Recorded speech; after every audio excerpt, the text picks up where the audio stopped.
Before time had a name, there was a god who looked at his own children and felt only one thing: fear. And fear, in the hands of something all-powerful, is the most dangerous force in the universe. His name was Cronus, and what he did next changed everything. The trees are older here, the sky is darker, the rules are different. Because this is not a story about a monster from the forest. This is a story about a father, and that is so much worse. To understand Cronus, you have to understand what he came from, because gods do not appear from nothing. They are born from chaos. Literally, in the beginning there was only chaos, a vast, empty darkness with no shape and no rules. From that darkness, the first beings emerged: Gaia, the earth; Ouranos, the sky; titans older than thought itself, pulling the world into existence piece by piece. Ouranos and Gaia had 12 children together, the Titans, beings of immense power and ancient intelligence. And Cronus was the youngest, the most cunning, the most dangerous. But Ouranos was terrified of his own children. The cycle was already beginning, so he pushed them back. Literally, he forced his children back into Gaia's body, back into the earth, refusing to let them exist, refusing to let them threaten him.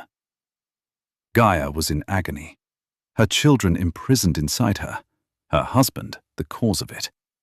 So she made a weapon, a sickle, forged from the earth itself, grey flint, impossibly sharp.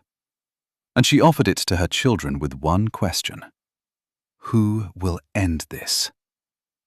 11 of the 12 Titans said nothing. Cronus took the sickle. What happened next is one of the most savage acts in all of mythology. Cronus waited in the dark for his father, and when Ouranos came, Cronus attacked.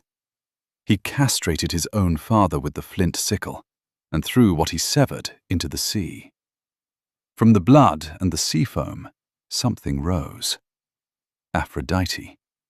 But that is another story. Ouranos, bleeding and furious, cursed his son with his last breath. You will be overthrown by your own child, just as you overthrew me. And Cronus heard it, and Cronus believed it, because Cronus won. He took the throne of the universe.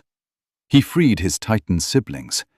He took his sister Rhea as his queen, and together they ruled over a golden age, a time of peace and abundance that poets would write about for thousands of years. And then Rhea became pregnant, and the curse came back. You will be overthrown by your own child. Cronus looked at what was growing inside his wife and felt something no king ever wants to feel: vulnerability. So he made a decision. When Rhea gave birth to their first child, a daughter named Hestia, Cronus took the baby from her mother's arms and swallowed her whole. Rhea screamed. Cronus felt nothing, or told himself he felt nothing, which is worse. When the second child came, Demeter, he swallowed her too. Then Hera, then Hades, then Poseidon. 5 children, 5 gods of immense power, all of them alive inside their father's stomach, immortal and imprisoned in the dark, unable to die, unable to grow, unable to become what they were meant to be, because their father was afraid. Think about that. The most powerful being in existence, sitting on the throne of the universe, master of time itself, terrified of a baby. The 6th child was coming. Rhea had watched 5 of her children disappear into the darkness, and she had reached the end of what she could endure. She went to Gaia, who had watched this exact pattern before, who knew exactly where it ended. Gaia told her what to do. When the sixth child was born, Rhea wrapped a stone in cloth, a single rock swaddled like an infant, and she handed it to Cronus. He swallowed it without looking.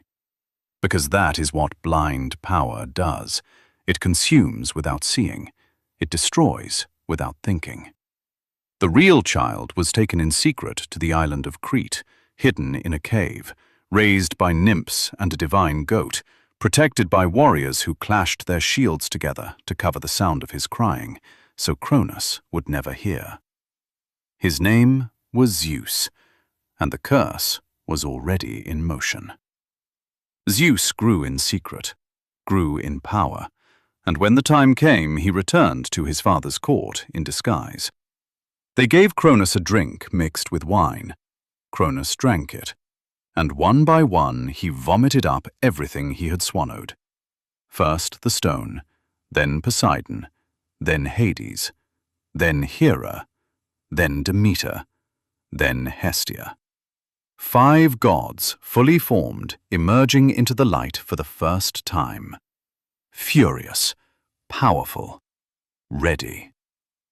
What followed was the Titanomachy. 10 years of the most devastating war in all of Greek mythology. Zeus and his siblings on one side, Cronus and the Titans on the other. Zeus won. Cronus was defeated and thrown into Tartarus, the deepest, darkest pit in all of existence, the place where things go that the universe wants to forget. The curse of Ouranos was complete. But here is what nobody talks about. The curse did not start with Ouranos, and it did not end with Cronus. Zeus overthrew his father, just as Cronus had overthrown his. 3 generations, the same story. Power afraid of the next generation of power. And the same prophecy came for Zeus. He would be overthrown by his own child. So Zeus swallowed a woman whole, a Titaness named Metis, who was pregnant with his child. Because he had learned from his father, because the cycle was still turning. The child was born inside Zeus and eventually burst out of his skull, fully formed and fully armed. That child was Athena. And somehow the cycle finally broke. Or did it? The hollow myth goes deeper every time. Subscribe and turn on notifications, because Cronus is just one layer. Below him, there are older gods, darker stories, things that were consuming long before the Greeks gave them names. We are going to find all of them. And whatever you do, never trust the one holding the sickle.